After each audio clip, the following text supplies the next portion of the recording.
Welcome back to the OC Pokemon Podcast. I am your Pokemon Dungeon Master, Matt, or Matthew. I don't care which one, they're both my name.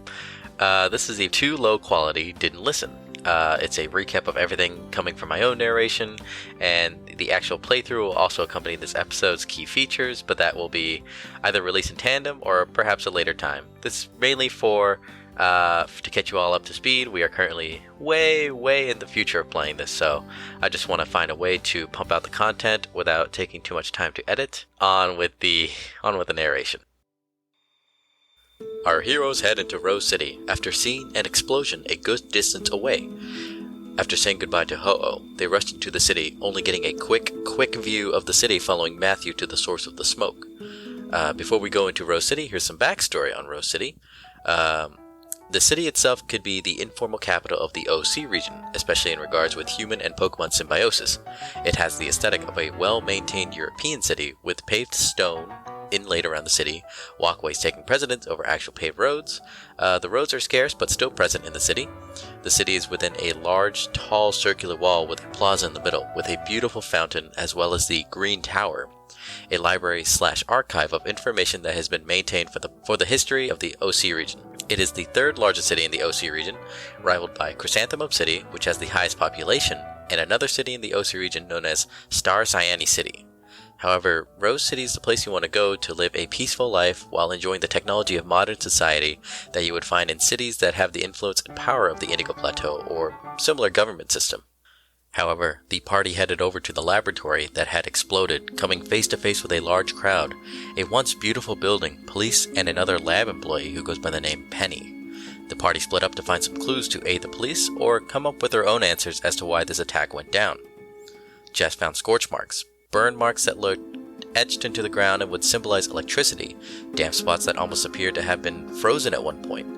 Jenny and Matthew went to speak with the employee Penny, who was busy salvaging data from the rubble with her Pokemon, a Stantler, an employee that Matthew was not too fond of, and the feeling was mutual with Penny. Penny proves Matt's point as a bitch, pinning a lot of blame on Matthew for not being present when the attack came through, but Jenny decided to not waste time with her and left. In the meantime, Jess tried to sneak around with Hunty, the Haunter, to get some evidence on this very active crime scene, but was immediately caught by the leading police officer's Houndoom while Abigail attempted to go around to find more evidence with Jess.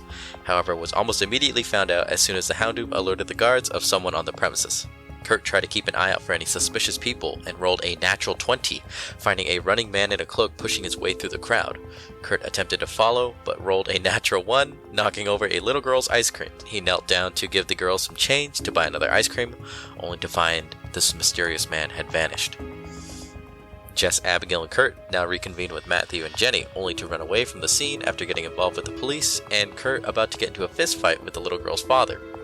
The party leaves the crime scene towards the hospital where Professor Dogwood, Matthew and Jess's grandmother, was admitted. Matthew and Jess race to the hospital. Meanwhile, Kurt, Abigail, and Jenny decide to do some Pokemon hunting with Jenny's trainer feature, similar to a Sweet Scent move. Jess and Matthew raced up the stairs to the hospital to find Coral's partner Stuart, which is a dead name by the way. I'm very sorry, Bard, if you ever listen to this, only to find that Coral's in the ICU. Coral is canonically another assistant to Professor Dogwood and Matthew's best friend. Jess and Matthew then headed to visit Professor Dogwood down the hall, only to find out she had no recollection of who the two were.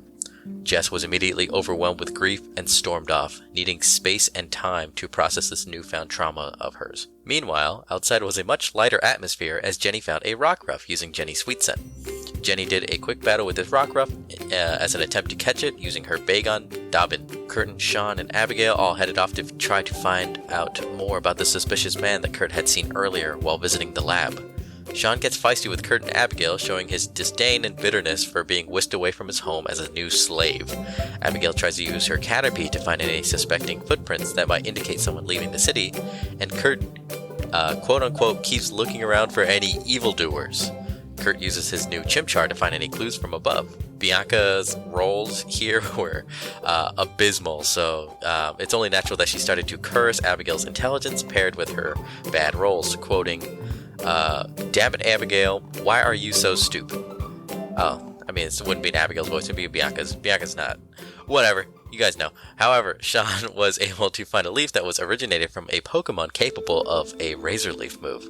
Someone was definitely in the shadows with some sort of grass Pokemon. Clearly wanting to stay out of sight before they could dwell on this thought any longer, they were met with a noise coming from a garbage can, a rustling, and immediately rolling for initiative.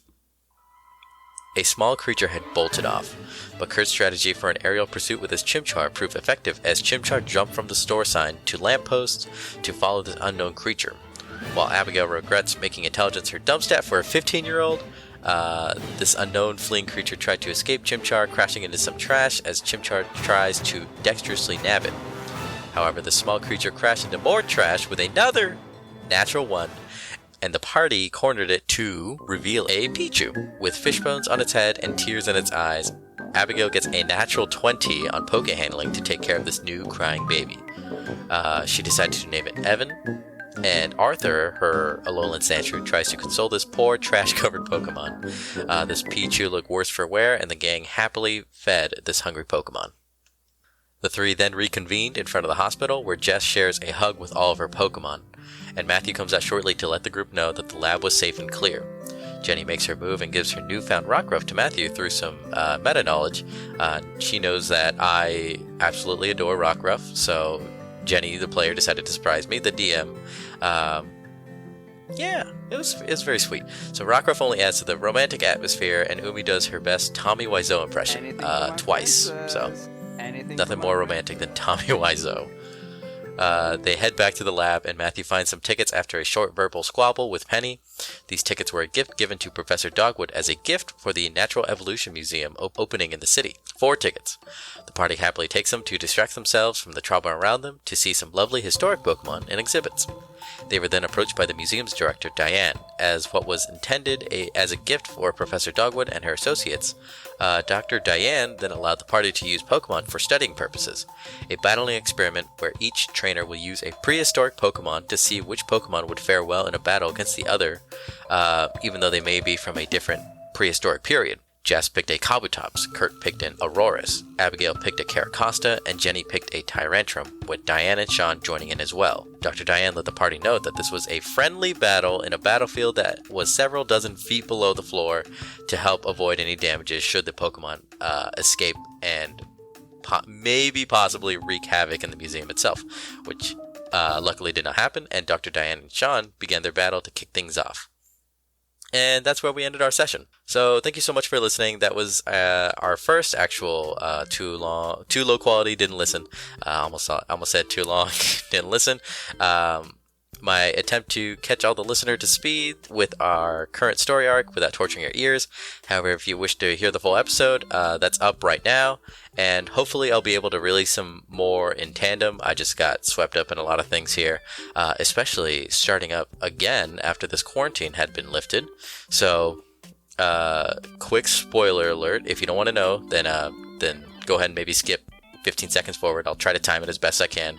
But they just drew from a sort of homebrewed deck of many things. So, if you want to see how that went, stick around, I guess. Stick around. It's going to be way later in the future, and it's just sort of supposed to keep you on your toes.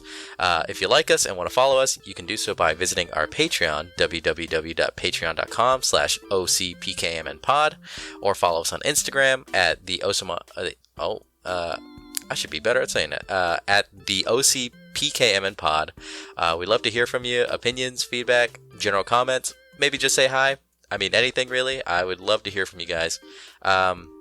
Especially if you're repeat listeners. I noticed that we were getting a pattern with some people listening with every episode. So if anything, drop a character name or drop a character name, a Pokemon that you guys have, 1 or 2, that should be okay. And, we'll shout you out at the end. Because, I mean, why not? I mean, the patrons will still get something. When I say patrons, I mean patron currently right now. They'll still get a little something, and I should probably do that before this ends. But yeah, we'll shout you out. And Mars, your Raichu. I'm gonna roll a D100 right now, and we're gonna see how big your Raichu is.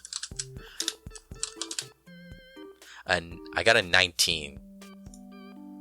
Yeah, so 19, it's a baby Raichu. It's a little baby evil Raichu. Yeah, they're they're small but evil. But anyways, thank you so much for listening. If you can, just try to contact me. Again, email, Instagram, let me know some info about you. Especially if you're that repeat listener from, I believe it was Newport News, Virginia, or Beaver Dam, Wisconsin, Plainfield, Indiana, Centennial, Colorado. I believe there was also a guy from Alaska, but I don't think he listened to episode 6 yet, so I was just going off that because you guys are pretty much on top of it. But yeah, if I missed out on anybody, please let me know in a comment. I would love to shout out you guys. Thank you so much for listening to us. As soon as I can pump these out as irregular that it is. Yeah, I sincerely thank you from the bottom of my heart. I'm sure the gang does too. It would be less awkward if I was, if they were all here, but it is a weekday. We all got work, school, whatever. So I will thank them for you guys. So, or I'll thank you guys for them. You can see how good I am at this. Anyway, thank you again so much for listening. Drop the name, the Pokemon, and watch out for next episode. Thank you so much.